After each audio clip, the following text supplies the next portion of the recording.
Hello, everybody. Good evening. Good evening. I'm going to attempt my broken little Spanish. Bienvenidos a Hablamos con Nuestros Bolígrafos. We speak with our pens, and that is the extent of my Spanish. I'm so sorry. I'm going to leave it to the professionals. But at any rate, welcome, welcome. Thank you all so much for joining me tonight.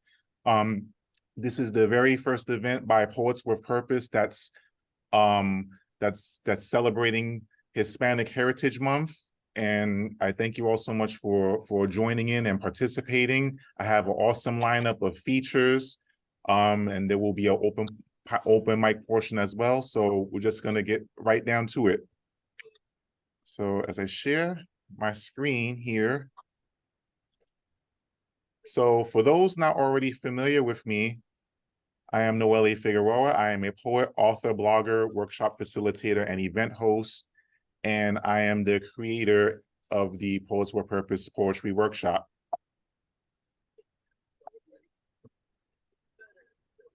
Now, the purpose or goal of Poets with Purpose is a few things. It's to first off, to provide community exposure to poetry and spoken word, to develop communication and presentation skills, to help build confidence as a writer, to find inspiration and to be a source of inspiration, and to provide potential project collaboration.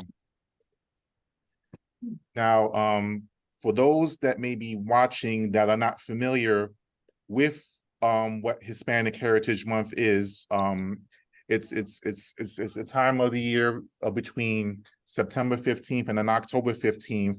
And this is a little background of what Hispanic Heritage Month is all about for those that don't know. National Hispanic Heritage Week was established by legislation sponsored by Representative George Brown Jr. of Los Angeles and signed into law by President Lyndon Johnson in 1968, taking place on the week including both September 15th and 16th.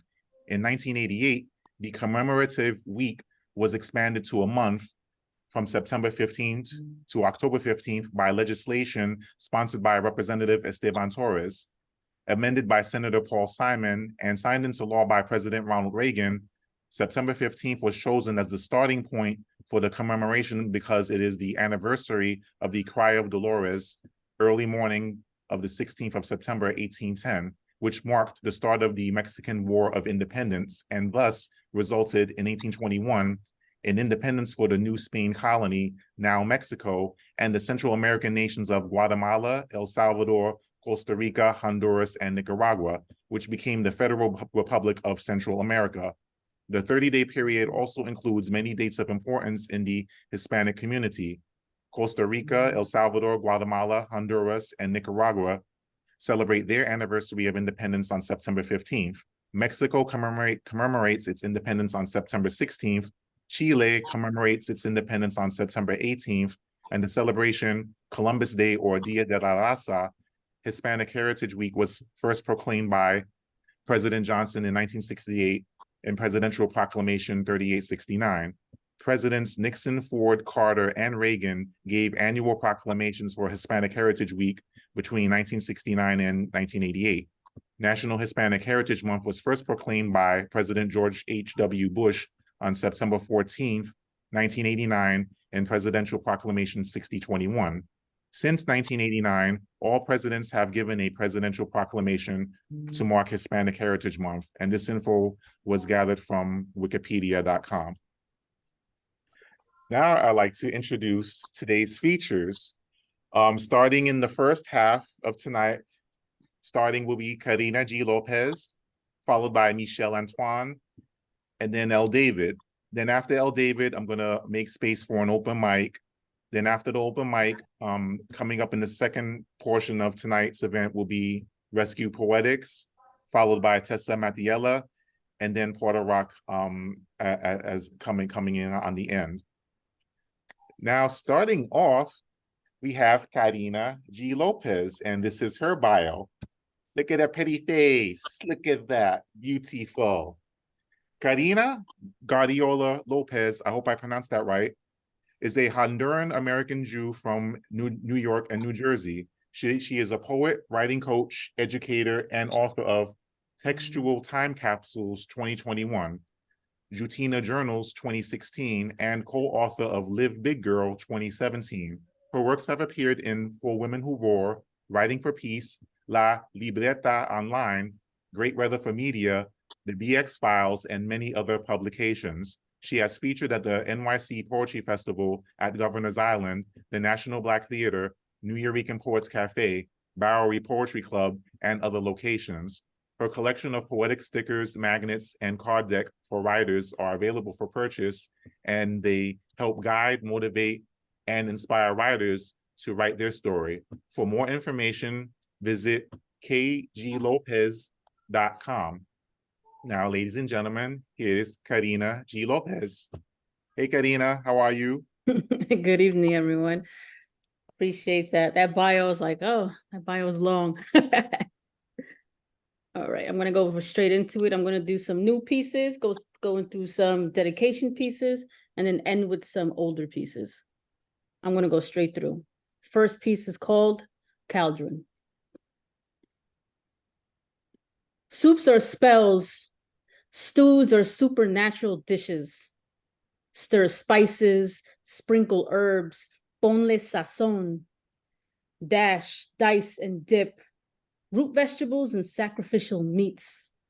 A root to your roots, lineage, and genealogy. Saffron, sage, salt, and 2 types of squash.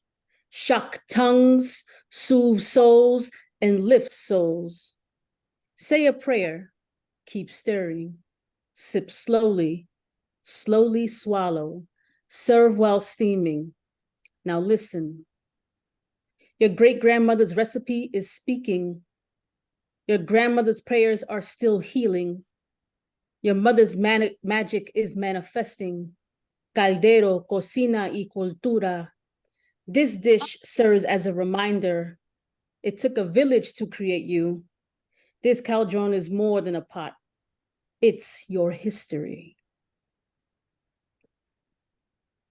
Jesus, no accent. Meet Jesus, born in Spanish Harlem, not in a stable, mows the lawn in Central Park, attends a community college part-time and online. He lives with his mother, Maria. Maria sells mangoes and homemade tamales. She often reminds Jesus to say his name with an accent. He replies, Jesus. Many are amazed that Jesus' English is fluent, no accent in his voice or in his name. He likes surprising people. He understands that he is no one's savior. He is an American with an imposter syndrome. Maria, an American too, Central American. As Americans, they are not American enough. As Central Americans, they are not American enough. But Maria is grateful. She thanks God every single day because she knows her son saves her. Next piece. This next piece is a little bit emotional. This next piece is a dedication to Mr. Bobby Gonzalez, who just passed before his birthday. And it's called Tai Guatiao, which is Taino for my good friend. Tai Guatiao, New Eurekan, raised in the South Bronx, sangre Taino, embedded and entwined with Borinque and African roots, multicultural motivator, mentor and mediator, messenger with a mission, dismantling misconceptions, a speaker and storyteller whose swag could see across the room, felt across the stage, experienced on the page. Silver ponytail swinging simultaneously with his long feathered earring from left to right. As he walked towards an open mic in Queens, although we have met many times, it was a time I finally understood how a Latina identified as a Native American. Why my elementary textbooks and museum trips taught me about the beauty in the Iroquois, Navajo, Apache, Cherokee, and other First Nations, they never mentioned us. We too are Native. We too are American. My Mesoamerican roots came to life as he embraced his Taino ancestors. Every word he spoke vibrated and echoed into the walls and into the ears of his audience. His teachings and lectures on indigenous heritage no longer felt distant. Tainos, Aztecas, Incas, Mayas, and Arawaks. My checkbox now answers have changed because why Latinos are not Spanish. Raising awareness, speaking and spreading knowledge, acknowledging our ancestors and early beginnings. To Mr. Bobby, the last Puerto Rican Indian, the Bronx Taino, Taino Zen, honoring ancestors with tongue and pen, along with his New Yorican Cinderella, Miss Maria. Legendary legacy, this Chutina appreciates you. You are my poetic family. You are my friends. Hahon Dai Guartial. This next piece is dedicated to Dr. Evelina Antoinetti. The world was blessed on 9/19/1922. Born in the cusp of air and earth, she was fuego, a force, a foundation. They called her the Hell Lady of the Bronx, also known as Mrs. A, Titi, Madre, Mother of the Bronx, Doctora Evelina. She said she had an academic PhD and a community PhD and called it poverty, hunger, and determination, a degree we can all relate to. She was a pillar to the people, for the South Bronx, for New Yorkers, for Puerto Rico, for Latinos, for all peoples, para la familia, los amigos y los vecinos. Newyorkina, woman and warrior, a real revolutionary. From Salinas to El Barrio to the South Bronx, the eldest of three, like me, UBP and NYC, liberating, educating, improving inequalities. Big, bold, beautiful, bilingual, bicultural belleza, por dentro y por fuera.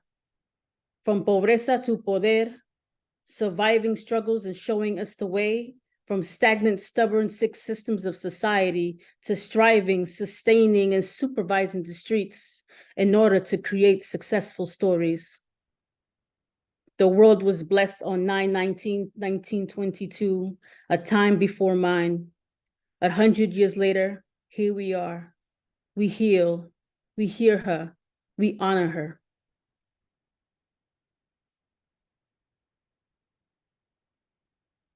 This next piece is called 9 6-word stories, and it was published in a Latina anthology called What They Leave Behind by Vanessa Chica. 1.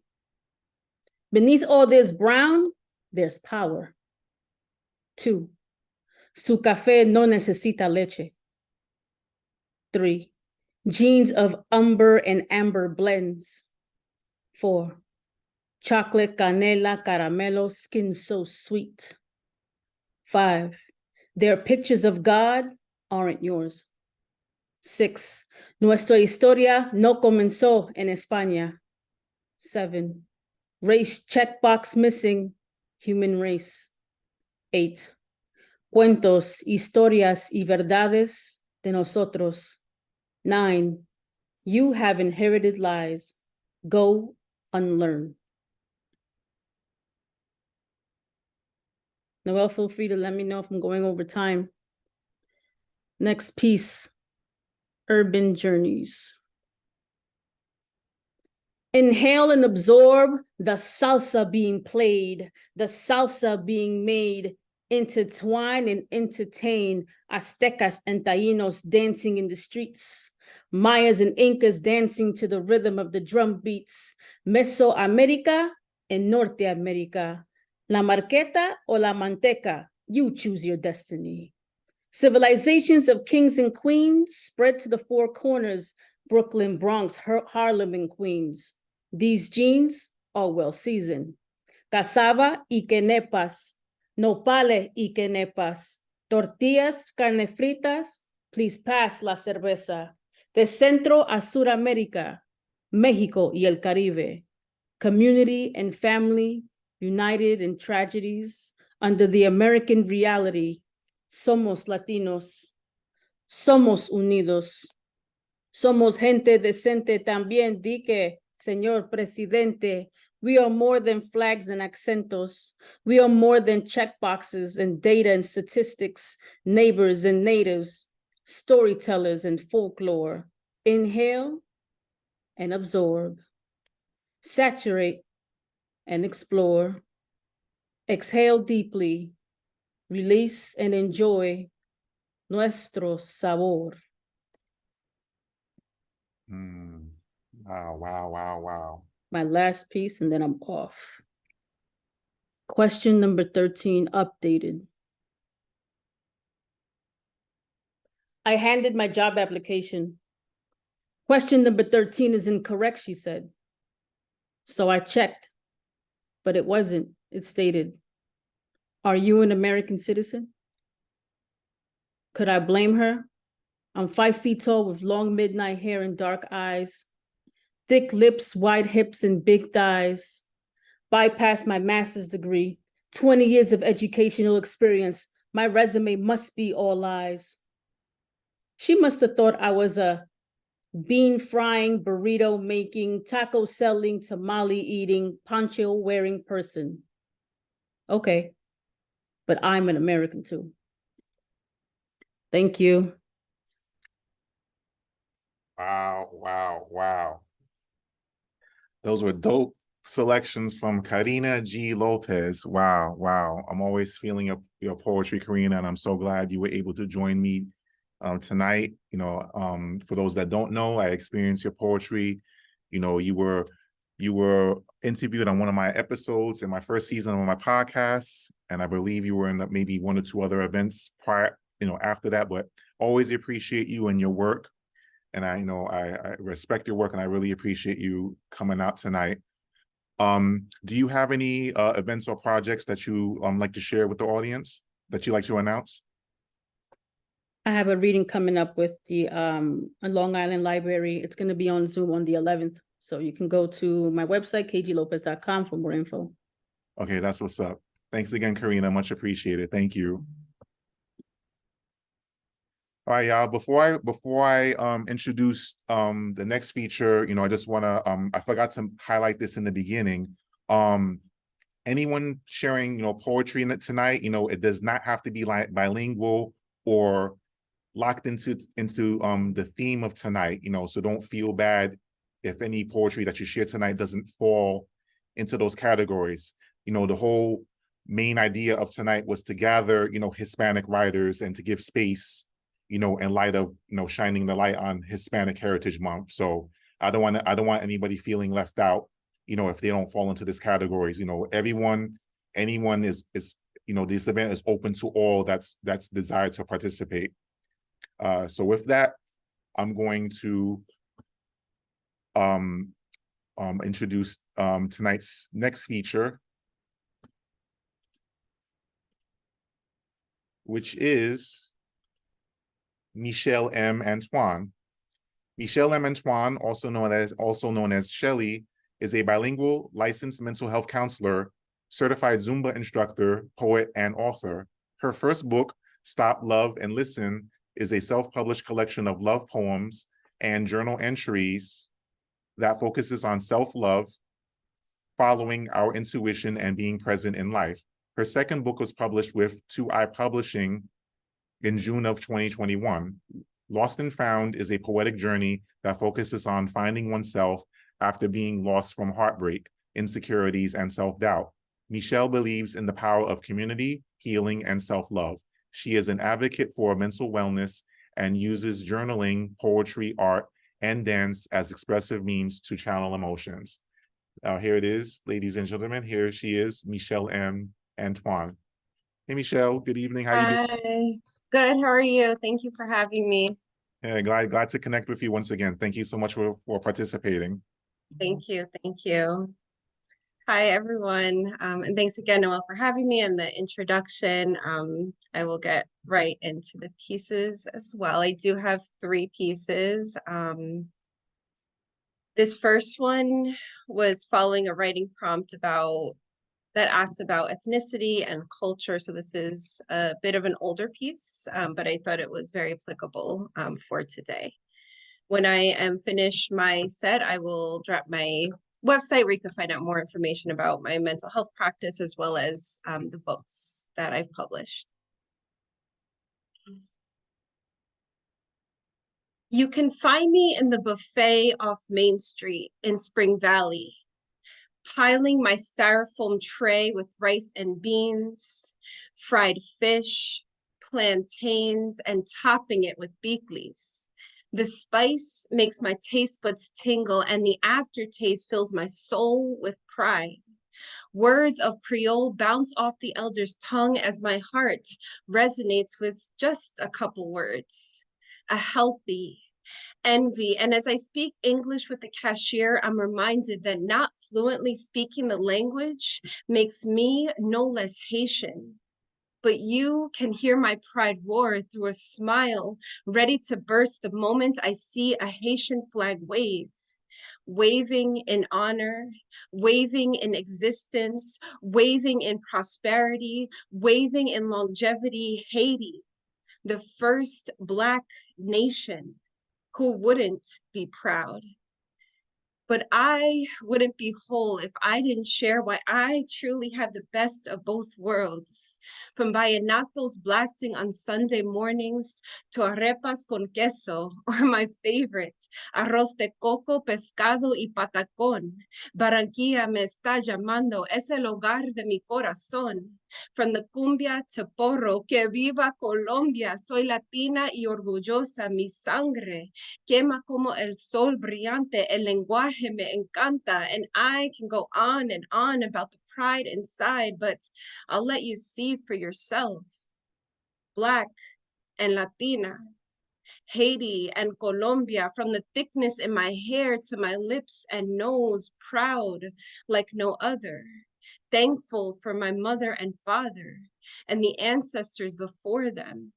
True testament to never letting go of where you come from. Thank you. That's the first one. I'm going to continue, and this next one is actually all in Spanish. It's a very new poem. I had a cousin of mine actually edit and revise just to be on the safe side, so I hope you enjoy. Estoy soñando con palabras en español que todavía no conozco. Se sienten cercanas y cómodas y felices y llenas de mariposas que cantan en mi estómago. Están cantando una canción con notas que mi voz no alcanza, todavía no alcanza. Pero entre la sangre de mi tierra y mis sentimientos de orgullo, yo sé que lo lograré, lo lograré. Mira, los milagros que salen de mi boca, mis papilas gustativas bailan. Se dicen, mira esa mujer tan rica y tal vez una mujer que sabe más de lo que piensa. Ella está pidiendo paciencia y comprensión y un corazón tan abierto como el mar. Mira esas olas que cambian día a día exactamente como su confianza. Ella ha hecho mucho en su vida y ella no se arrepiente, aunque ha habido traumas y experiencias negativas, las positivas pesan más. Como el sol en nuestra piel, vaya con ella, dijo un susurro, pues, ve con ella, pero recuerda dar espacio porque ella es una mujer compleja, tímida a veces, pero cuando ella piensa en sus ancestros, no hay nada que se interponga en el camino de sus metas. Thank you. Muchas gracias. I'm going to get into the last piece. Before I do, I'm just going to share a couple lines that I haven't finished the entire poem, but if this serves as a writing prompt or just lines. I just wanted to share. So the first is, quiero enamorarme en español como si fuera la última idioma en este mundo. And my next one is in English. For those of you who want nothing but my words, please allow me to provide you with some. So if you want to use that as a writing prompt, and it actually kind of leads into the next one, which is called I Am Fire. It does have a flow. I don't know if I would say it's a rap, but it does have a flow. I kind of put a poetic piece in the beginning, so you might hear the transition.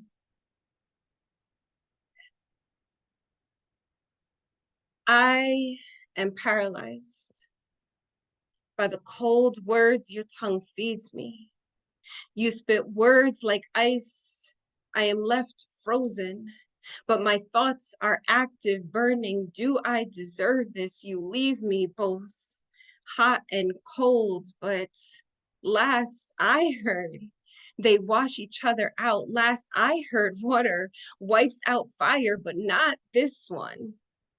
Not this time. You see, I rhyme to make sense of this, to give me the strength I couldn't find in the mirror. I rhyme like it's Tetris. I never know what's coming next, but I can only win when I don't second guess myself. I've done it too much. It's gotten old, drawn out, tired. I'm reaching for higher frequencies the older I get, like my childhood is somehow coming back, like I'm somehow getting older and younger at the same time, like this shit isn't making any sense, but it doesn't have to when you're already a dime. Like when it's pure, there's no need to boast, like you ain't gotta ask it to shine when it's already gold. Like my favorite is similes, because metaphors are too damn difficult, but I'm fire. The words you spit will never burn out my flame. 5'6" thick lips, I've always been in the game. I sleep in it. While others run marathons to catch up, I breathe in it. My oxygen is never tainted. My vision is never painted with negativity nor toxicity. I'm positive. A positive to be exact. My blood runs stronger than a man holding the world on his back than a Black woman. I am Black. And yes, I must reiterate this, as I wasn't born with a lot of melanin, but you can see it in my nose and hair follicles. But I will never forget the other half of me. I am Latina, Colombiana, orgullosa, yo soy fuego. There are three things that will never cease to reveal itself: the sun, the moon, and the truth. I am fire. I guess that's just one of them. And thank you all so much. Thank you, Noel, for having me. It was my birthday yesterday, so this is my birthday treat to be here. I really appreciate it. Happy birthday. Happy birthday. Thank you. Thank you. Oh, wow. Thank you so much. That was selections from Michel Antoine. Thank you so much for coming through. Do you have any projects or events that you like to announce to everyone? I am actually working on a Spanish version of my second book, Lost and Found. I am in search of publishers who specialize in Spanish poetry. So I'm just kind of putting that out there. If anyone knows of anyone, I will leave my information in the chat. Yeah, that's Thank excellent. you again. Awesome. Thank you so much. That was Michel Antoine, everyone. Thank you, Michel. Much appreciated. Awesome, awesome, awesome. Now, next up, ladies and gentlemen, we have L. David coming to the stage, and this is his bio. L. David is a poet, producer, and visual artist from the Bronx, New York, and Manhattan's Upper West Side, who now resides in Illinois. He is the author of poetry collections After Nina Simone, Where I'm From, Growing Up Rican, Hip Hop Made, The Outlaw of Poetry, and Ibaye Padrino. And his newest collection, After Nina Simone, will be out in late June. He is the New York Taino Awards 2017 Arito Poet of the Year. As a producer, L. David has recorded and produced several albums as a solo artist and as a director of world fusion band Machete Movement. He also played percussion with bamba groups Segunda, Quimbamba, and Cimarrones. His written works have been published in the anthologies Bad Cop, Good Cop, Flower Song Press, What They Leave Behind, The Ice Colony, Me No Hablo with Accento, edited by Emmanuel Xavier, The Bandana Republic, Soft Skull Press, edited by Luis Reyes Rivera, and Def Poetry Jam co-founder Bruce George, and the August 2019 Acento's Review, Performance of Breath, edition edited by Lupe Mendez and Peggy Robles Alvarado. He has featured at the National Black Theater with the Full Circle Ensemble, New Eurekan Poets Cafe, Governor's Island, Bowery Poetry Club, Bronx Museum for the Arts, Great Weather for Media, Teatro Latea, El Museo del Barrio, and many more. El is the founder of Urban Beat Poetry Society and co-founder of El Cat Productions, whose missions are to create platforms for writers and artists through workshops, performances, music productions, and publications. El currently hosts a video series, Chopping It Up with El David, where he interviews talented poets, writers, and artists. And he can be found on Instagram, TikTok, Facebook, YouTube, and his email address, eldavid630@yahoo.com. And you can reach him by phone, 630-597-6750. Ladies and gentlemen, I bring to the virtual stage, El David. Yay, I like Yes. me. How's it going, bro? Good to see you Good. again. Good. And thank you for those two poets before me, of course. They both punched all of us in the face with that last piece, which makes it harder for the person going after them. So so Nina Simone, just want to correct that because that's kind of an old bio, is already out after Nina Simone. But let me get right into it. This first piece is called Matrimonio Africano. Many struggles ago, Africa landed on Puerto Rico. Shackled bodies held on to life through turbulent suffering, guarding the light, the ashe in their hearts and Dori. Midnight blue, beautiful, onyx magic suppressed, outlaw but never destroyed. Africa wed Borinquen. West Alkebulan lips shared sacred Oriki. Taught Ifa behind masks and porcelain dolls, built Iles in shadows, crowning Yawos in twilight misas, risking life to preserve la cultura, spread roots of la regla to beat down tenements and section hate halls, and boogie down projects, in Spanish Harlem casitas. Somewhere along the way, it was forgotten that Santa Barbara was a facade. It was forgotten that the statues with white faces were merely veils, concealing true black magic from predatory eyes. It was forgotten that our antepasados danced with gods, soared with ancestor spirits on Cohoba vision trips, before rosaries and crucifixion monologues. But even so, a balance was forged, and a small bandera was draped over La Mesa Blanca, ensuring the lights of Africa, of Borinquen, never went out. These are all going to be pieces from my book. If you can see that, it is Growing Up Rican. Because when the pandemic came out, I had an event to do this and I never got to do it. So I'm happy to do that today with Familia. This one is called The Caldero. The caldero was passed down through many generations of bisabuelas, mamis, and daughters, sometimes bequeathed to the oldest, sometimes to the favorite, always treasured. The weight of it revealed its age. Heavy iron probably met the hands of a free Iya Agba who once stewed wizardry from the maestro's scraps. Discovered a delicacy in burnt rice at the bottom of the pot, parts of the caldero blackened from ancient flame, that evenly cooked arroz con gandules with bits of jamón that sizzled in manteca. Y tu abuela, ¿dónde está? You can find her story in rough grooves of El Caldero, tales of survival, scars of war, chronicles of strength and perseverance, standing the test of time. It is more than just tradition. It is preserving history. It is joining our ancestors.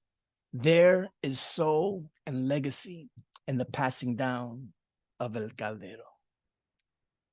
And this one I'm going to read from my book because I was torn whether I should do it or not, because it's probably going to make me cry. But anyway, this one was from my mama. It's short. Maybe there were lessons in that morning cup of coffee mommy made for me. Something about the strength and sweetness that the color it created from the perfectly heated milk, the pan, queso, and crackers dipped, soaked, and savored between sips. Maybe, or maybe it was just a tradition with sabor, feeling, and the conversations over café con leche that will stay with me long after her final breath. Okay, now I'll get to the last one. All right. Let me get myself back in motion. This will be my last one. This is in my book, Growing Up Rican, but I actually first performed this in 1993 at a feature in the New Eurekan. Yo soy Boricua, for lack of a better term, a Puerto Riqueño, mixed breed, the well-done sancocho, Puerto Rican, son of el Indio, Africano, European, kings, queens, caciques, slaves, and babalaos. Yo soy Boricua de corazón. In my blood, in my heart, and in my soul, from my first breath to my last. Call me Latino if you like. Call me Mestizo or Hispanic if it pleases you. And if you run out of names that fit, go ahead. Call me other. Your names don't define me, so it doesn't matter what you call me. I know who I am. Yo soy Boricua. But I understand. I'm too hard to define. I'm a living melting pot. Soy pollo guisado, ropa vieja, arroz con gandules y bacalao. Yeah, all that. Yo soy Boricua. The Yahweh de los Orishas, the prince of Spanish kings, descendant of the Arawak, the ghost of Aguevana, Betances and Alviso. Boo! You scared? I am a Puerto Rican that doesn't speak much Spanish. Does that bother you? I'm sure it does. My Spanish, a few Spanish words mixed with English. Oye, let me get esa cosa brown. My English with hip-hop tones that leads you to call me the other kind of Boricua, a fake Puerto Rican. My Spanglish broken in pieces like that Budweiser bottle you just busted on the ground. That Budweiser that you think makes you a real Boricua. It's an American beer, dumbass. At least make it a Don Q. And who the hell are you? Are you the real thing? A real Boricua? Do you think the Spanish tongue makes you a real Boricua? Have you forgotten that neither Spanish nor English is our native tongue? You burn a hole in my eyes with yours, clench your fists and snarl saying, you fake-ass Puerto Rican. Tú no eres verdadero Boricua. Hey, that doesn't sound like Taino to me. After all, that is the native language of the island, que no? I grew up in the Bronx at a time where there was racial tension between Black and Latinos. Sometimes mobs of Black folk would roll up and jump any Latino in sight with a haunting chant of red, white, and blue, we gonna kill you. I wasn't fake to anybody on that day. Not to the Black mobs that beat me bloody, and not to the bloody Boricuas that I helped fight back. I was real to both sides on that day. But when it was over and the smoke cleared, there it was again. You fake-ass Puerto Rican. Listen, man, I picked up as much Spanish words as I could from my mother. Espagueti, sangui, switchy, eletim, chove. I know now those ain't real Spanish words. However, I didn't find out until I was bedridden at 16, and I asked my girl if she could please turn on the switchy, lower the eletim, make me some espagueti, and get the chove to pick up the crumbs I left from my sangui. No, not real Spanish words, but hey, Spanish is not our native language either. Weren't you listening? Maybe you were, but did you care? Of course not. See, die hard is die hard. I can change your opinion as easily as I could change the direction of the earth. So go ahead, call me fake and call yourself real. Nuyorican? Yeah, I'll take it. Ain't a damn thing wrong with that. I love it. Go ahead and slam me. I'll smile while I style my guayabera over blue jeans and Kango sky. My limp to the side and my spang slang tongue, sipping on commercially manufactured Mavi as I cruise la isla de Manhattan, where the cuchi fritos on 116 are still made with manteca and the pastelillos have 1 spoon of meat and 6 inches of dough, where the streets are stone and the people too, where the viejos slam dominos on handmade tables, toma capicu, where the santeros walk with pride in the faces of die-hard Catholics who go to them for remedios after crossing themselves while passing the local church, thanking Jesus and Olofi in the same breath. Yo sí soy boricua. But yes, I'll be that Nuyorican because that was created, not inherited, but made Christian and declared. I'll be that Nuyorican butter pecan spitting hip-hop verses over bomba drums, dancing to salsa on Orchard Beach. La playa sucia, but ours. Go ahead, claim your anthem. That isn't even the original, but instead a mask over the true revolutionary anthem where we were instructed to raise the machete and bang the cañón, to follow Cuba in the struggle instead of praising that terrorist Colón. Go ahead, embrace your anthem. You can have it. As a matter of fact, I have no idea what nítido, dosel, or arrullos are anyway, but I do know who I am. Yo soy boricua, and that Nuyorican you love to hate. So keep your anthem.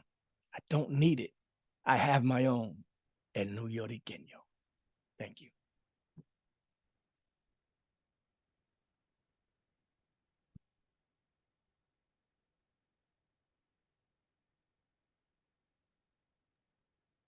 Man, listen, you never fail to bring the bars. OMG, straight fire. Oh my God. Ladies and gentlemen, that was L. David. Yo, thank you so much, man. Do you have anything to announce as far as events or projects? Yeah, so like I mentioned, the last chapbook, my first chapbook I ever did. I always do long books, but my first chapbook after Nina Simone, that one's out now. I'm enjoying that one. That was all poems based on the titles of her songs, whether she wrote it or covered it. And the book before that was Where I'm From, and it's part of that trilogy of it's kind of a prose and some of them are poetry and prose of how I grew up. One is hip hop made, then growing up Rican, and then where I'm from.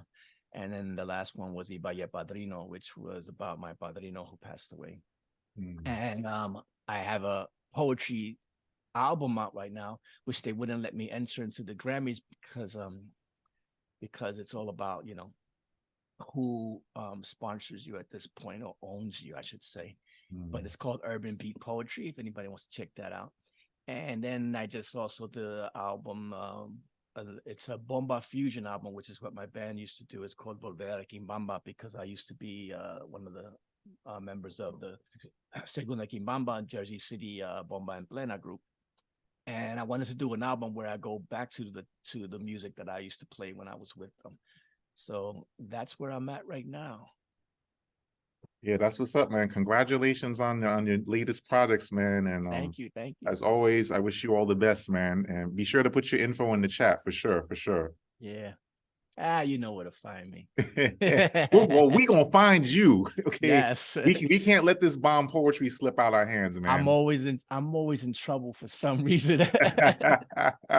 I even had a poem that got the feds calling me at my job. So oh, what? That's insane. That's insane. When you're a poet and you know, we say what's on our mind, and sometimes it smacks you in the face. Yo, you ain't lying, man. But you gotta keep speaking that truth, yo. Keep speaking what you know is real for yourself. You know what I mean? And I thank you. I thank you for your fire poetry, man. You never fail to bring it, man. And as always, your talent and presence is always appreciated. Thank you so much. Thank you. I was scared because Karina and Michel. Yeah. You in good company, man, for sure. Thank you, man. Much appreciated. All right, now, everybody, we now going to shift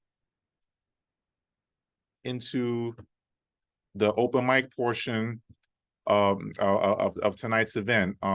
So far, I have on the roster Maria Elena, also known as Malafama or Ilfamed, and Renes Cruz. Are either of you in the audience right now?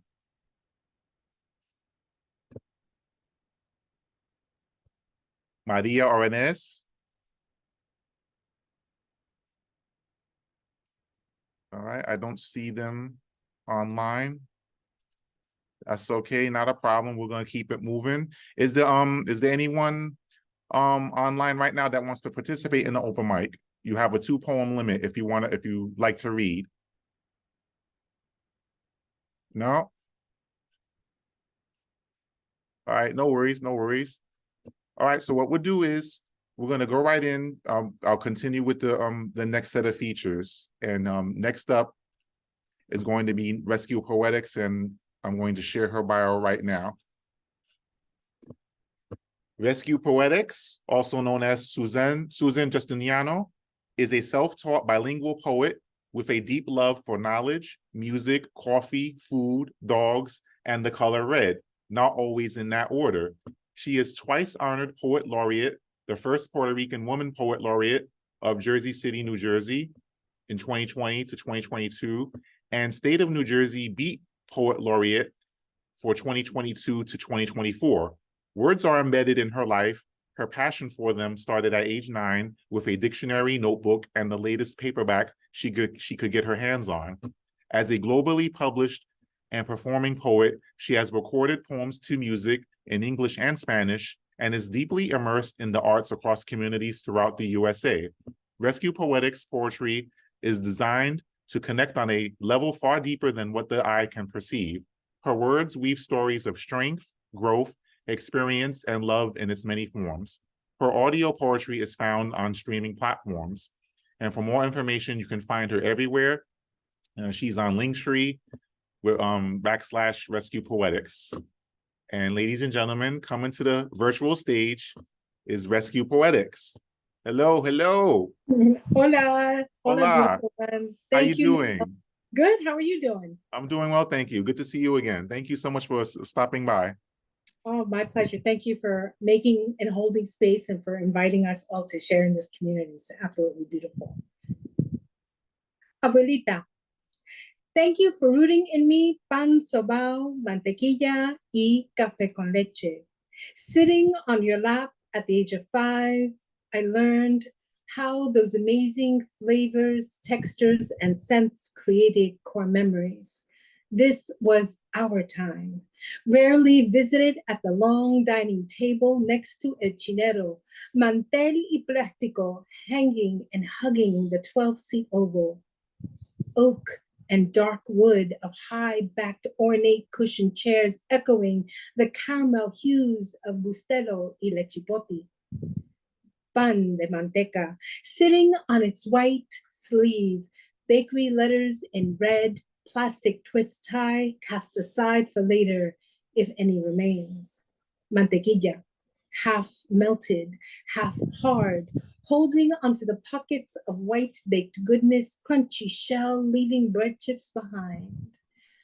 In those moments, which can never be recreated, I learned to love butter and bread soaked in café con leche. Learned to savor the mush when dipped for too long, speckles of butter bobbing around, dancing along the rim of the mug.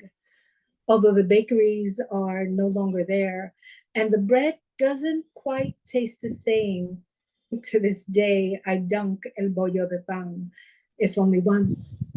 Saludos, abuelita, con mucho amor. Gracias. And that one is Abuelita Psalm. Inheritance is an expectation of blood that has long run thin, losing its strength through generation and generation of diluted rebellions, until you don't even ask why the pernil is cut before you put it in the mojo, why the pasteles are made the day after Thanksgiving in a marathon of papel and twine, mounds of masa y achote, why the olives are green and the fingertips blackened by the labor of love that lost its meaning long ago. Broken accents of tios y tias into the flat New Jersey, Puerto Rican nasal correction from children who are taught that brown skin is a second-class punishment, but not taught to love that skin and the pain, sacrifice, and laughter, and the rhythms that come with it. Inheritance of blood, belief, change, trauma, passed down from mother and father, melted and meaning lotus flower with the strength of Egyptian queens, treated as a delicate lily, a rose whose petals fall in the heat, underestimated and invisible in the weeds of males. The melanin that was once my inheritance, thinned by the blood of savages in the guise of men. Yet there was always hope. Fierce determination to grow beyond the boundaries and limitations of the 5 letters expected to define or wipe away a heritage of blood, seen through the ideals of others, along with the accent that should have rightfully been mine. The whole pernil, marinated and cooked slow and long, leaving that lingering hope of what's to come. It's taken 1 generation forward to remind 2 generations back that what's in a made-up name is but a sound, passed on through the divinity of ancestors clamoring to be remembered in the pale skin stretched over the conga, through the giros, hollow screeches, traditions of masa y achote, deep into the night, wrapped in hojas de plátano, tied with butcher's twine, strong enough to keep the secrets in while the color bleeds out. Gracias.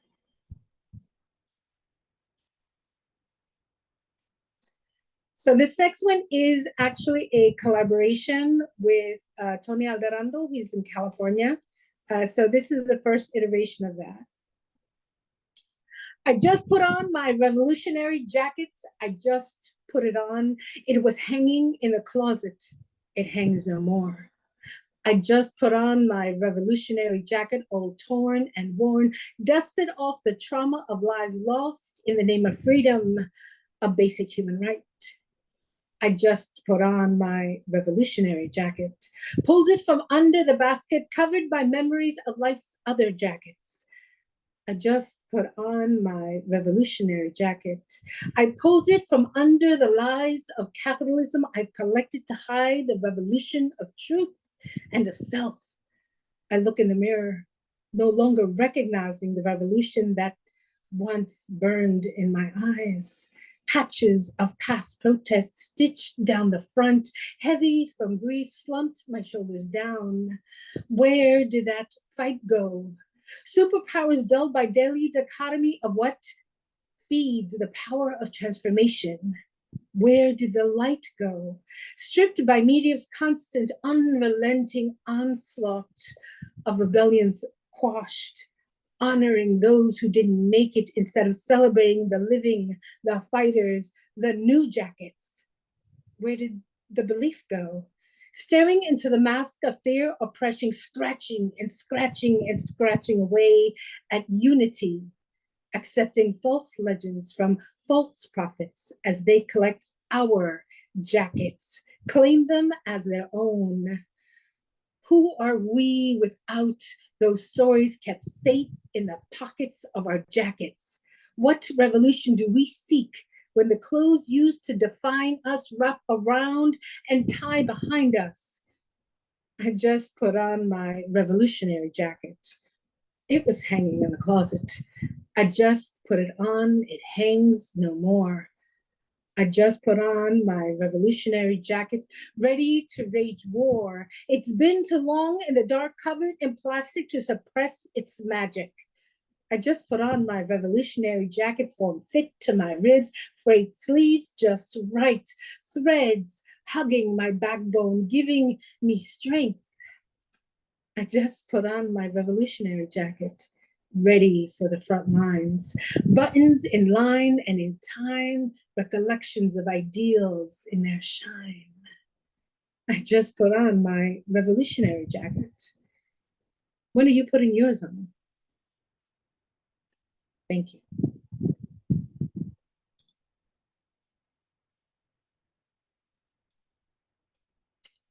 This next one is called Taste Like Home. Taste is the memory of the body, an instant recognition of long ago happenings, comfort that eases the soul, experiences that shape perspective, heartstrings tugged by nostalgia, a scent, a flavor, a texture swirling long forgotten things our bodies remember. They recognize seasons and places through tastes of food, steeped in home flavors, connecting instantly, awakening sensations, visual reminders. Arroz con dulce, abuelita's house. I don't know how to make it, but the moment that it touches my tongue, I remember the boxes and boxes of raisin, the sticks of canela, the tall pots with memories and stories of their own, stirred and stirred and stirred. Pernil, mom's recipe across the drive, marinated in oil, vinegar, ajos, and herbs. The palate never forgets texture of buttery goodness, falling apart in my mouth, sitting around the table during the holidays. Coquito. Eggnog spiked with rum so that my sense of smell to this very day still captures the memories of the bottles that lined the counter. Liquid soldiers, reinforcements for long nights and laughter. Attached to growing up within blocks of one another, triggering goosebumps, smiles, familia, amistades, and people. Anticipation is palpable each time. When the winds change, carrying the tail ends of now away, growing up and moving away, brings Silk City memories in each inhaling of bodily feasts, reopening forgotten connections, more focused with each breeze. I can already taste home. Gracias.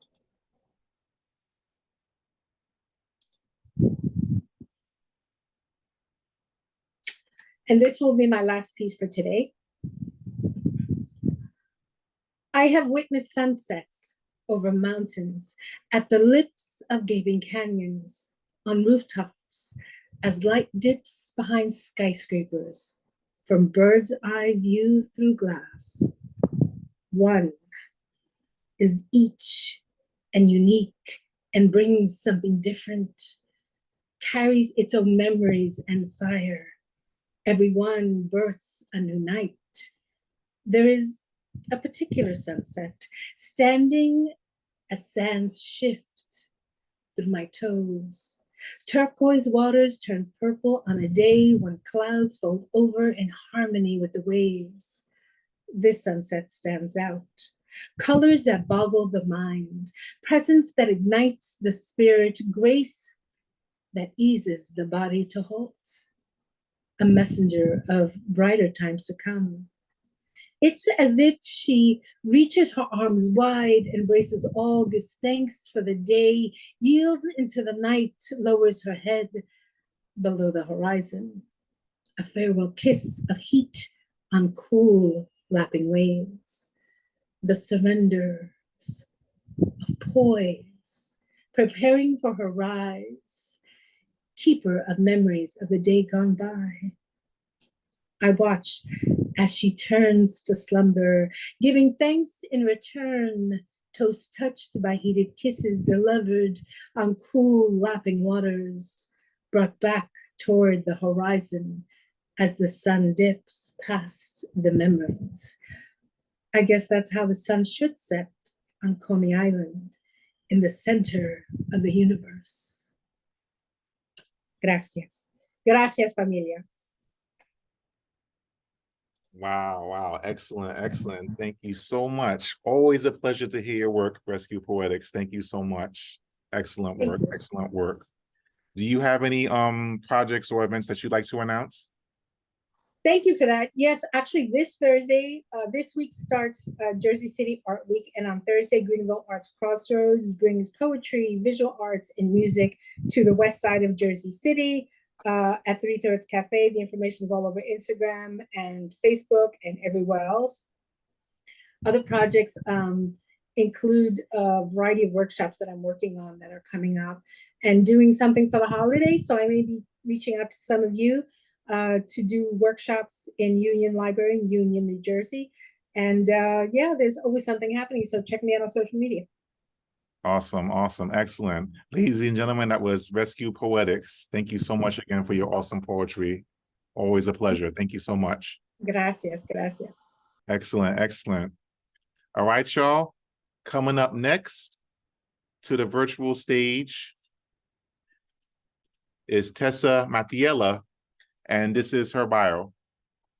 Ever since being published in a junior poets anthology in 8th grade in Edmond, Oklahoma, Tessa Mattiella has been affected by the literary arts, such as the skillfully structured essay and all forms of poetry. Although Tessa Mattiella quit college in the late 1990s, she continued attending poetry and essay and poetry classes at a local writing school in downtown San Antonio, Texas.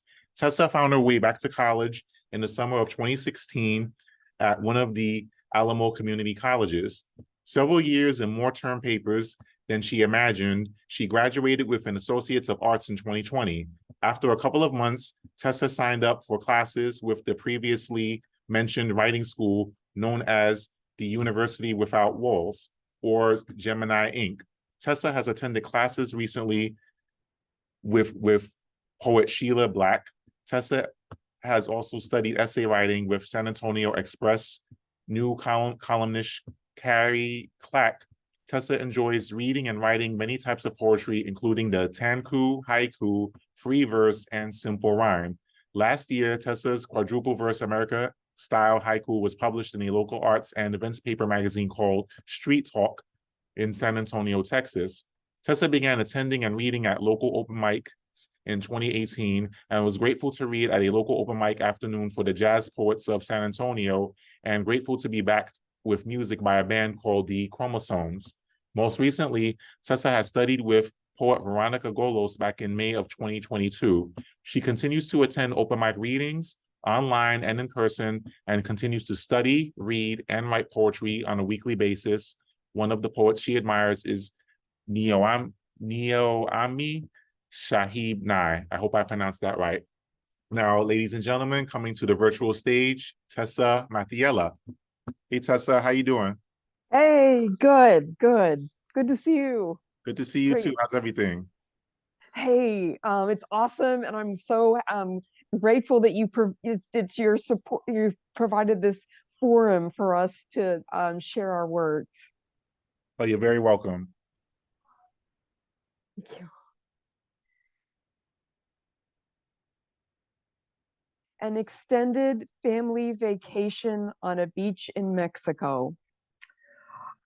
On one of the beaches off the Yucatan coast in Mexico, the Matilla family gathered together in bathing suits, towels in hands.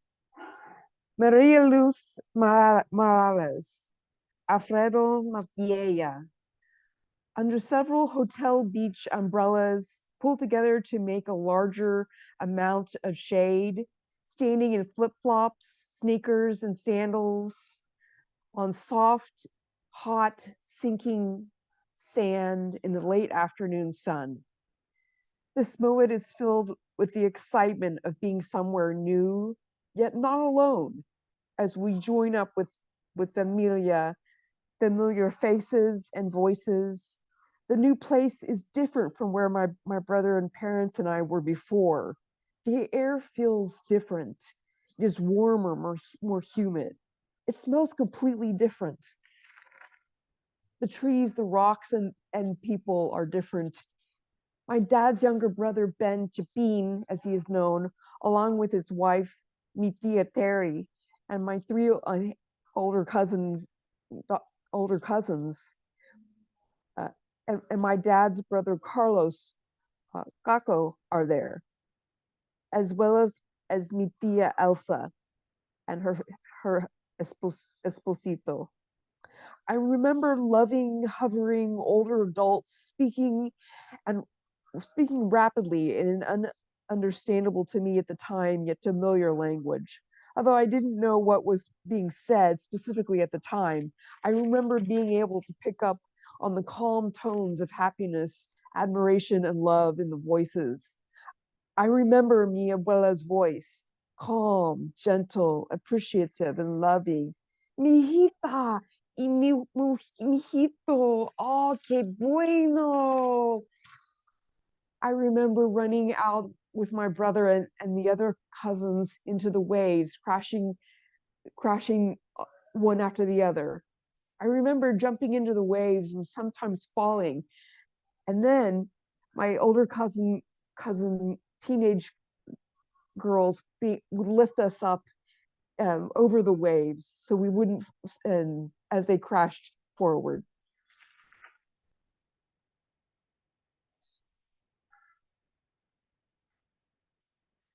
Hill country desert bike ride.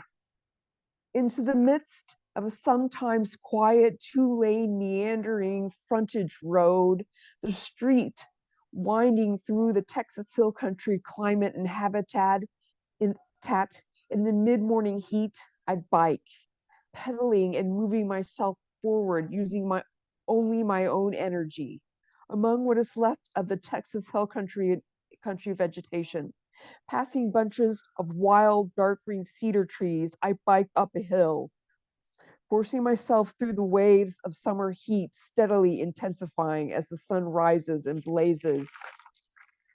I pass by rocks, trees, and grasses and the occasional sprawling homestead with much larger yards than the orderly, tailored neighborhoods that I have left some miles behind. A single human being moving up a hill in a semi-arid climate. I think of the Mesoamerican people that first lived on and off this land before it was settled. I bike on this hill in somewhat silence.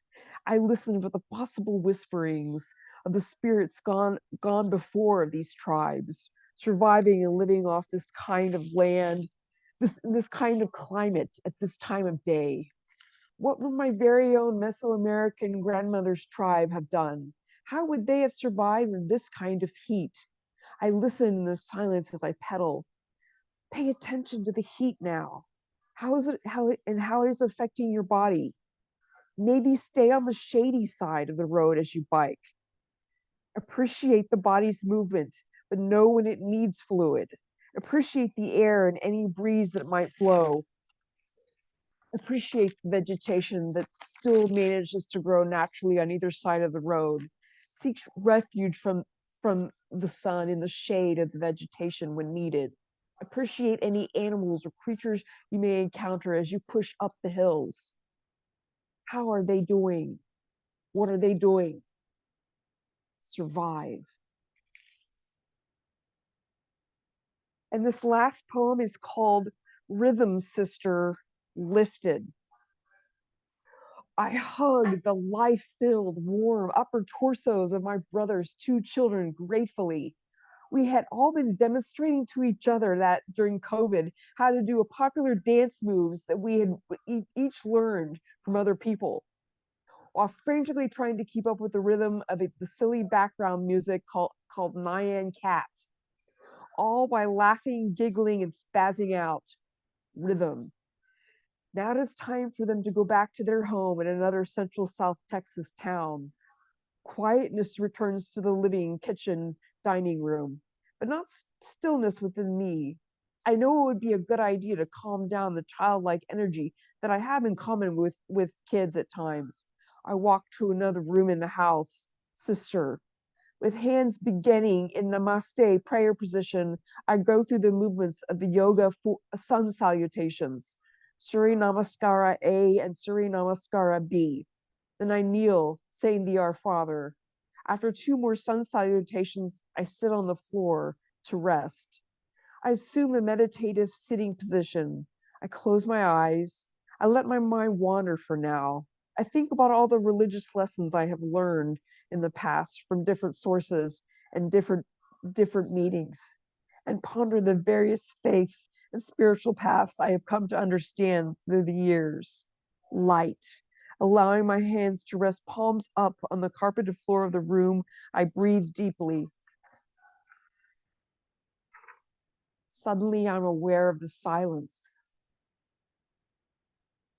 I think of the greater, larger, eternal presence found in silence, realizing God, Great Spirit, and Holy Spirit is present in this. As I sit, I hold space for this silence. It occurs to me that this silence has possibly been holding space for me for years. Realization comes to me that this silence is blessed. This silence is holy. The deep worry that had begun to strain and grip at my heart's understanding of peace eases. As I sit on the floor, I open my eyes and catch the afternoon light of an early spring day in the Texas Hill Country as it streams through the half-circle window near the ceiling of my room. The moment seems to become lighter, gentler, softer, lifted. Rhythm, sister, lifted. Light, la luz, la ligera, el liviano.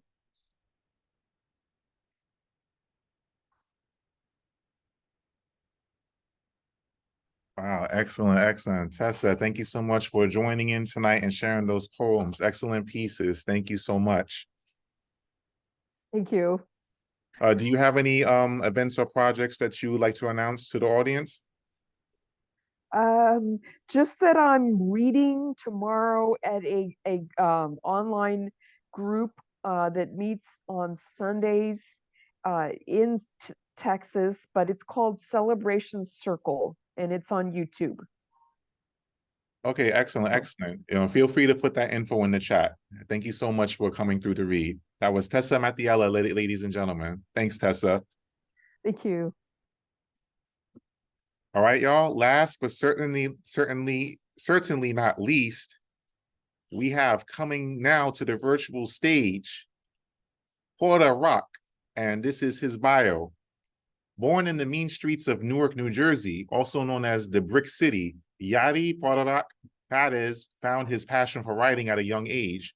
He is a known writer, poet, and activist, using his talent to transmit lessons and messages of identity and social protest to the masses. He has been a speaker and performer at various colleges and universities in both Puerto Rico and New Jersey, including many schools throughout the city of Newark. In 2019, Yari was recognized by the Newark Municipal Council as Puerto Rican Poet of the Year and received a Senate citation commending his dedication, commitment, and willingness to help others and his community.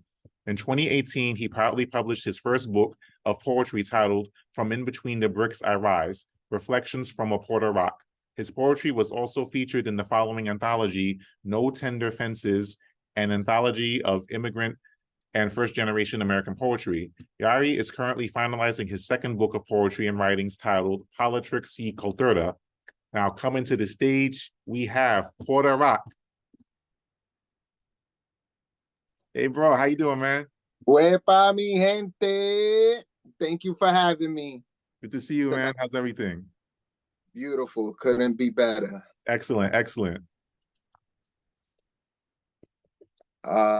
Just want to say felicidades, felicidades, right? In the celebration of Latino Hispanic Heritage Month, which is an opportunity, right, for us to celebrate all the contributions, right, that our people have made to this country and the world.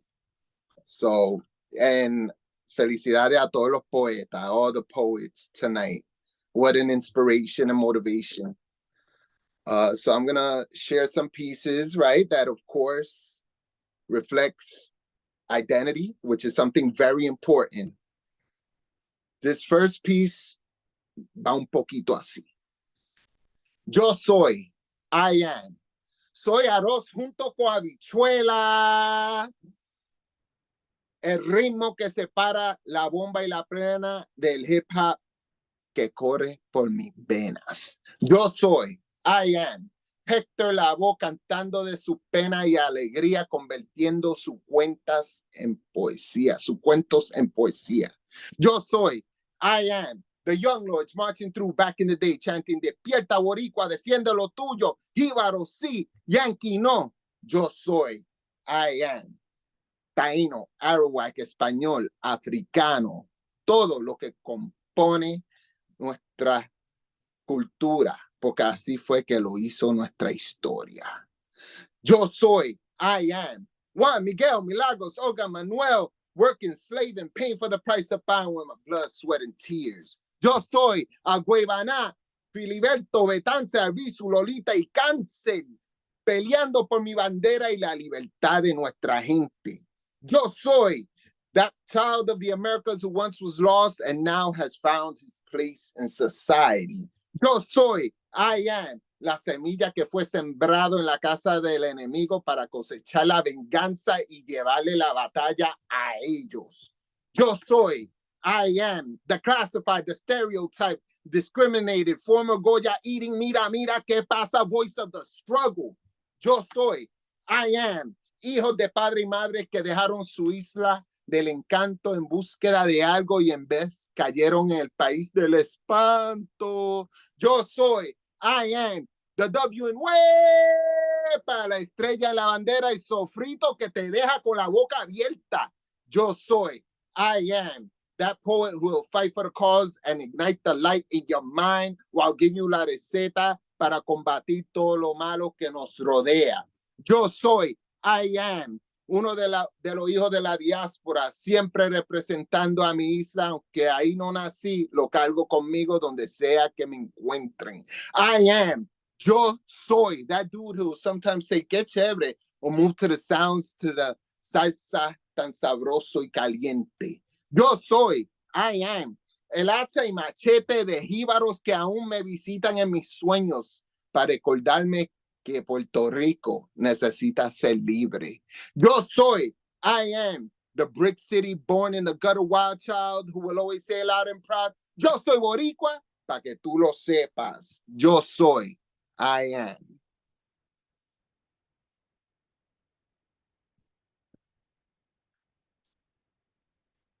So that piece, if you notice, it was kind of like an homage to a lot of the founders of this literary movement, the New Yorican literary movement, which inspired me, motivated me growing up, saved me. So it's an homage to many of our poets who paved the way. This next one dice así, soy de la isla del encanto, 100 por 35, tierra de grandes poetas, escritores, cantantes, boxeadores, peloteros, salseros, jueces de corte supremo, actores y guerreros. Soy de donde el magnífico, the great one, Roberto Clemente nació y la salsa tan sabroso y caliente cogió su sabor. Yo soy de donde la bomba y plena suena su tambor y el cantante de los cantantes nos hizo bailar con su voz. Yo soy de donde vino Bad Bunny. Soy de donde Bad Bunny se lo comió con su apagón y el reggaetón puso al mundo a perrear con su sazón. Soy de donde el mar toca el sol y las olas te cantan una canción. Soy de donde Agüebaná, el valiente, Betance, Salvizu, Lolita y Cáncer pelearon por la libertad de nuestra gente junto al jíbaro con su machete. Soy de donde se escucha cantar el coquí que representa orgullo. de un país que aún sigue en pie y no se han dejado vencer. Soy de donde se le pide la bendición a sus seres queridos y se le dice buen provecho cuando ven a una persona comiendo. Soy de donde el grito de Capi-Cu indica que alguien ganó en un juego de dominó. Soy de donde celebramos las Navidades con parrandas y recibimos los 3 Reyes Magos después del Año Nuevo. Soy de la mezcla de razas, taíno, africano, español. Soy de donde viene Roncaña y la 10ª de la montaña. Soy de donde la estrella brilla en la bandera. Soy de Puerto Rico, para que lo sepa.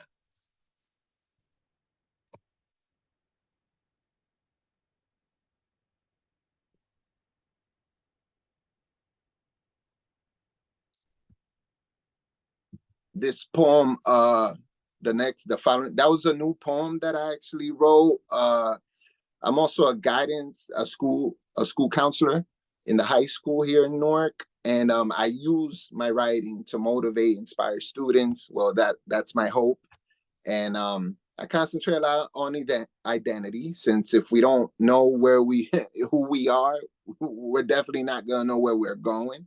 So I put this together. I put that last poem as an example for them to follow, right? To look more into their history, the culture, and come up with an idea of who they are. This next poem is called Boricua con África en su esquina. I know in a lot of Latino, Hispanic cultures, a veces le gustan, put to a side our African, our Black, right, heritage, right, the roots that run through our veins, right? So this one will go a little bit like this. Yes, I am Boricua, a sofrito mix of cultures that represent a people whose blood comes from way back in the day, from the Arawak and Taino warriors to the kings and queens from Mother Africa, along with that of the murderous assassins known as the conquistadores. But even though I was born American, I was sure raised Boricua with Africa con mi esquina. I was taught that we come from a people whose history was born out of struggle and fight, and no matter the pain, suffering, and torture our people were made to endure, we are who we are. Just like the stars in the sky, we shine bright like no other. Our stories were pushed to the side as part of the master plan that was created by design so that we would eventually starve out and die, never knowing the who, what, when, where, and why. There's so much more to us, and no matter how much they try, there's much that can't be denied, that I am Boricua con África en su esquina. Even though my complexion is that of the Spaniards, my body and heart is made up of tortured, battered souls whose cries can be heard from the Greater Antilles and South America to Ghana and Nigeria, because I am Boricua con África en mi esquina. Hey, but Puerto Rock, you white as a ghost. You can pass for a blanquito. Why identify with a Boricua or Moreno? Because the land that my parents came from are the same ones that our ancestors worked and built. It is the earth that gold and sugar was stolen from, and the place where slaves and jibaros revolted and stood up against the powers that be, which is why I say I am Boricua con África en mi esquina. Because to say that one is Boricua does not only mean that you love rice and beans, but that you love everything that makes up who you are. From the salsa tan sabroso y caliente that gives us flavor, down to the bomba y plena, whose drums invokes the spirits of our brothers and sisters who died for the liberation of Borinquen. See, when I say I am Boricua with Africa en mi esquina, I can't mention the Young Lords without the Black Panthers, Don Albizu Campos without Malcolm X, Filiberto Herarios without Marcus Garvey, Lolita Lebron without mentioning Angela Davis. To be Boricua is more than just waving a flag up in the air every second Sunday in June and screaming out, Yo soy Boricua para que tú lo sepas. It is to know your raíces, your roots, from Betances and the Grito de Lares, where free slaves along with Jibaros fought side by side for the freedom of Puerto Rico, to the nationalist movement started by Don Albizu Campos to end colonialism on the island. Boricua con África en su esquina is to accept one another, whether blanquito, trigueño, moreno. It is not only to mix our rice and beans with the cornbread and collard greens. It is to stand together when another black or brown life is taken. It is to knock down the walls that have been built long ago to divide us.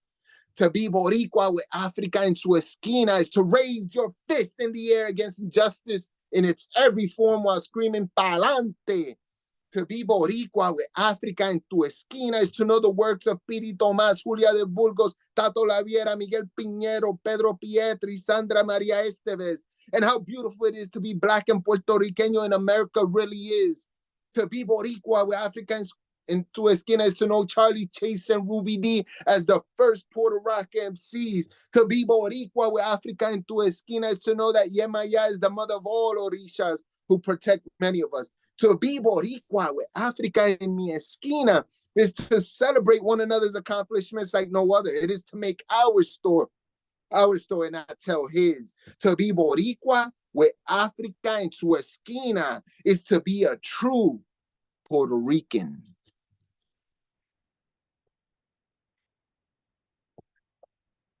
This next piece that I'm gonna share was published in the anthology of the Rio Grande Valley International Poetry Festival book called Boundless of 2023, this past year. And the piece is titled Bendición. The request asked by many, taught to us by our elders and passed on from parent to child, letting us know that everything will be okay. Bendición. Always being reminded to ask for it or else be casted into eternal damnation, as told to you by the powers that be, whom in many cases was mommy, who after you were scolded usually had nothing more to say. Bendición. Don't ever attempt to enter or leave the house without asking for it, or else there'll be hell to pay. Always wondered if the friends that I have lost along the way forgot to request it before saying goodbye on their last day. Bendición. Grateful to hear Dios te bendiga, which means God bless you in Spanish. Even if things don't seem to be going the right way, bendición.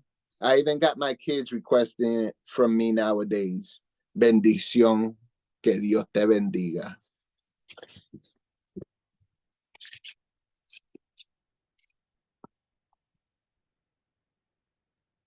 Yo, man, listen, talk about fire. Nothing but fire. Ladies and gentlemen, that was Puerto Rock. If you ain't know, Thank you. know. Thank you. If you ain't know, you better ask somebody. That's the one and only original Puerto Rock. Yo, man, always a pleasure. Thank you so much. Thank you for having me. Thank you. Yo, you have any projects or events that you'd like to announce? So I'm actually performing this Monday at Bergen Community College, 12:30, in celebration of Hispanic Latino Heritage Month.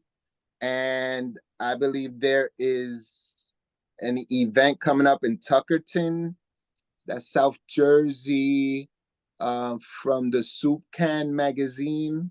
They still have to hash out the final details on that. I will post that up as soon as I have the flyer and the information, but they want me to go down and perform as well, as they'll be publishing one of my poems in their magazine.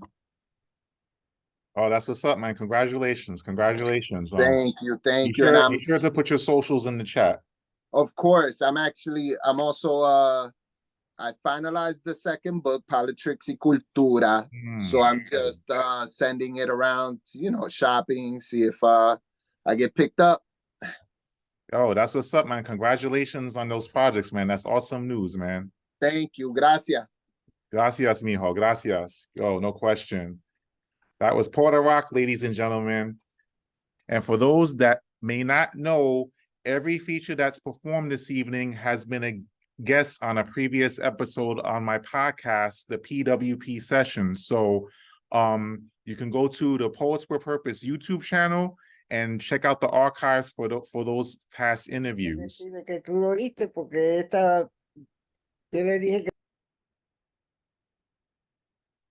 Okay, y'all. So I guess it wouldn't be an event if I didn't take the stage to share a few things. So that's what I'm going to do at this time. Now, I'm still working on, some cultural based pieces. and identity pieces and that kind of thing. However, I do have brand new material to share with you tonight. So I'm going to start off with this first piece. This is the very first time I'm sharing this poem ever anywhere. This is called Gainfully Exhausted, the Job Search Rat Race. And for those that may have been as stressed out as I am in regards to looking for work, I'm sure you'll be able to relate to this poem. It said that you can't get a job without experience, but you can't get experience without a job. One of life's biggest catch-22s that seems to be deliberately ignored. These days, all the experience you have, all the degrees you have don't matter. They will still find a way to say that you're not qualified enough. Now it's more about who you know, not what you know. The massive monotony that is multiple resumes sent out daily, weekly, too many to count. I lost count. I lost the ability to care enough to keep track. 90 to 95% of my resumes getting immediate rejections. The audacity of not giving the courtesy of at least one conversation before getting politely declined for the next person. And you gotta love the bland, vanilla, sugar-coated responses to dress up telling you no. Thank you for applying to XYZ Incorporated. While your skills and experience were impressive, we have decided to move forward with other candidates whose skills are more aligned with the role. And after about 90,000 of these same responses, you begin to cue Charlie Brown's teacher voice. Wah, wah, wah, wah, wah, wah, wah. You begin to cue D'Angelo's first album, track number 5. Those that know what I'm talking about. And you seriously begin to loathe the insulting narrative, the narrative that says people don't want to work. No, the reality is fully capable workers are getting passed over because companies don't want to compensate people with experience. People are also tired of being expected to work jobs for salaries too blasphemous to be considered a living wage. It's insulting to suggest that I can make $15 an hour and be able to afford $2,000 a month in rent. It's insulting. It's insulting to want someone with a bachelor's degree and pay them $30,000 to $40,000 a year. It's delusional to expect people to accept starvation wages as the cost of living keeps going up. It's violently mind-blowing to be more than qualified for something in your field to only be made to feel like you're not qualified enough. So here I am, after resume number 5,989, getting tossed into the reject pile. Oh, I'm sorry. Did I say I lost the ability to care, to keep track? But I digress. The monotony of it all has royally racked my brain. I need a long vacation from job searching. Waiting or wanting to be gainfully employed shouldn't lead to being gainfully exhausted. Thank you. So that was my first piece, Gainfully Exhausted. And now for my next piece, I'm going to do a poem that's an ode to Amel Leroux. She had a song called Gills and Tales, and this is my poem of the same title. It's called Gills and Tales, and this is for Amel Leroux. Can I come up? Can I come up for air? Can I come up? Can I come up for air?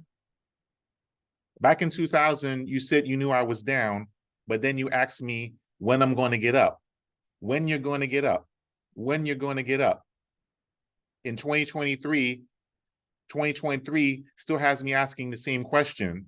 When am I going to get up? When am I going to get up? Because I've been more down than up. Marathon strokes in the deep sea of despair have had me growing gills and tails as I sink deeper into the abyss. Can I come up? Can I come up for air? Can I come up? Can I come up for air? How factual, the unpredictability of life. Swimming 1 minute, then drowning the next. Praying you're not taken out by the next big wave while fighting to get to the surface, fighting to breathe, trying to perceive of a better situation than switching between doggy paddle and the backstroke or floating helplessly. Can I come up? Can I come up for air? Can I come up? Can I come up for air? You said you were in the company of gills and tails.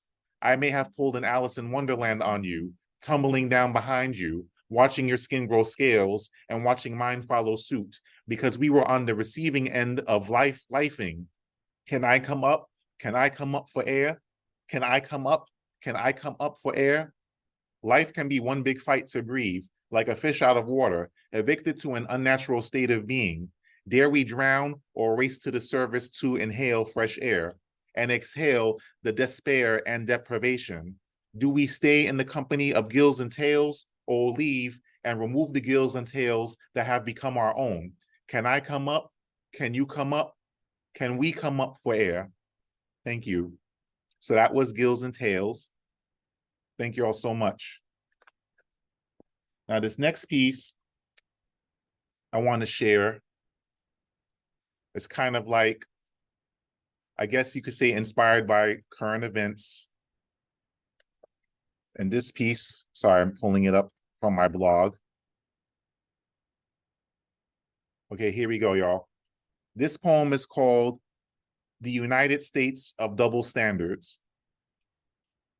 Welcome to the United States of Double Standards, where existing in a Black body is considered a crime, where racial profiling is more normalized than racial reconciliation, where Black books and any teaching on the Black experience is being whitewashed or banned, where they tell you to pull yourself up by your bootstraps after they cut the straps and take your boots, where they would rather keep you from voting instead of putting in the work to earn your vote, where politicians love to talk about law and order while being the biggest criminals and most disorderly ever known, because they think the law applies to everybody else except them, where Black and brown bodies are expected to work twice as hard for half as much, where Black and brown minds are told to forget slavery, yet be expected to acknowledge everyone else's suffering, while still being treated as if we're still on the plantation.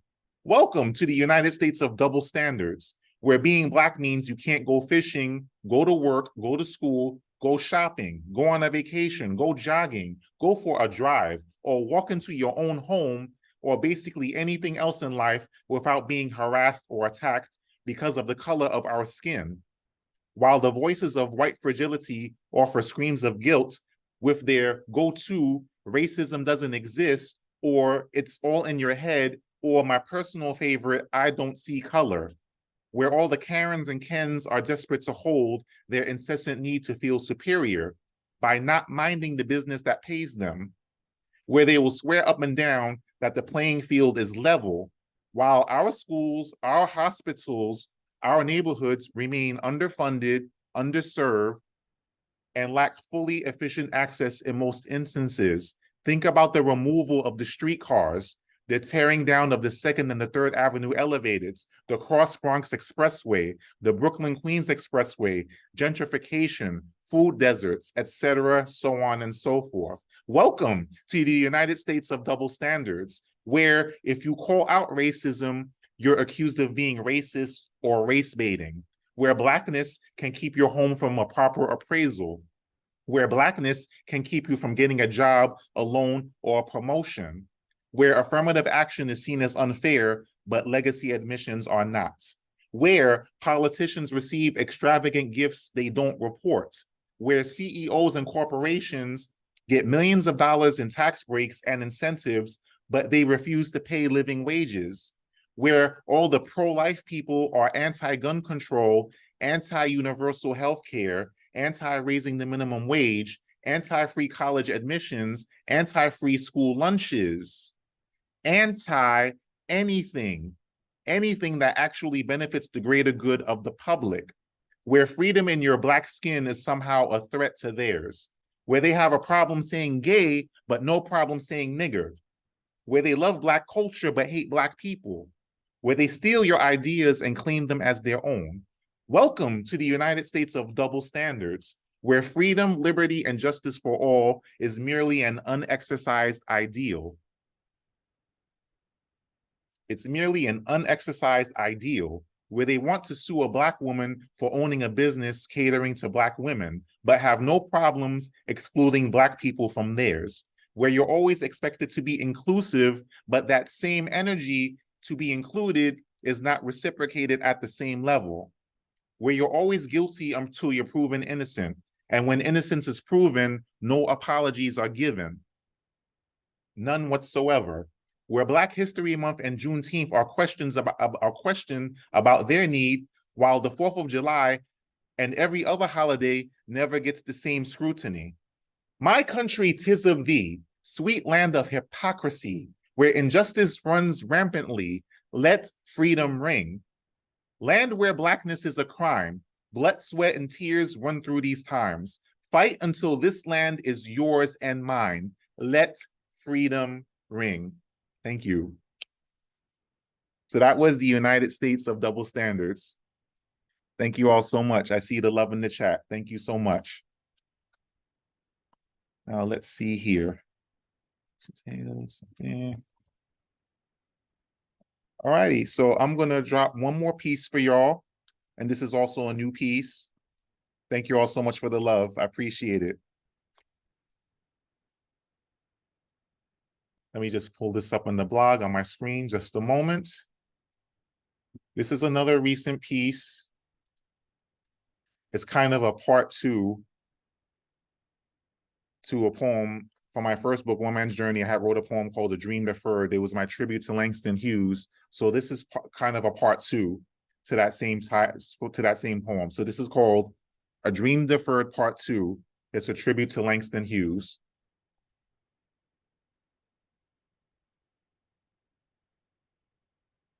Okay, sorry about that, y'all. Having some technical difficulties. Just a moment.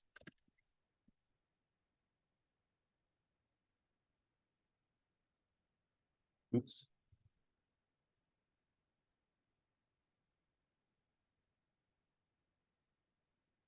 Oh, crap. All right. I have to do it from here. Okay. Sorry about that, y'all. Here we go. Do you know the sound of a dream deferred? Does it sound like the 8:15 train leaving the station after the doors closed in your face, after running a marathon to catch it, making you late for the 1 millionth time to your high-stress, low-paying, 3-ring circus of a job? Do you know the sound of a dream deferred?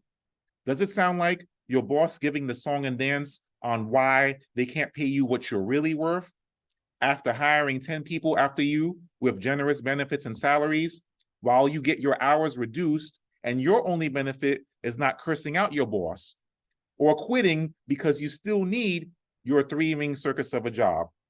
Do you know the sound of a dream deferred? Does it sound like game show buzzers going off every time your account goes into the negative, so you rob Peter to pay Paul to attempt to put things in a positive balance, but Peter is now pissed off at you because you keep jacking up his flow? And all you can do is apologize and say, damn, I'm just trying to live in these streets. Do you know the sound of a dream deferred? Does it sound like another rejection email laced with saccharine, sterile verbiage, seemingly pleasant to the ears, but in fact, rather another festering, pus-filled sore in your soul that you've read so many times, you don't even want to open emails anymore to avoid having to completely gag in utter disgust of it all? Do you know the sound of a dream deferred? Does it sound like it'll be better tomorrow? But tomorrow comes and it isn't all that better than yesterday. So even if you're holding your head high, your spirit is broken and your soul hangs low from complete exhaustion, from trying to be strong all the time, but life keeps breaking you and you barely have strength to try and pull yourself together again and again and again and again. Do you know the sound of a dream deferred?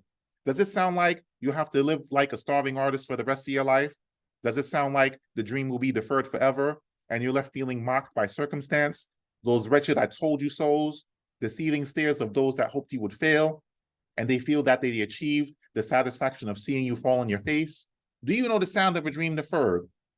Or is it really the sound of trust God one more time? Or is it really the sound of God made you a promise and cannot fail? Or is it really the sound of be not weary in well-doing, due season is coming? Or is it really the sound of don't quit, rest but don't quit, you've come too far?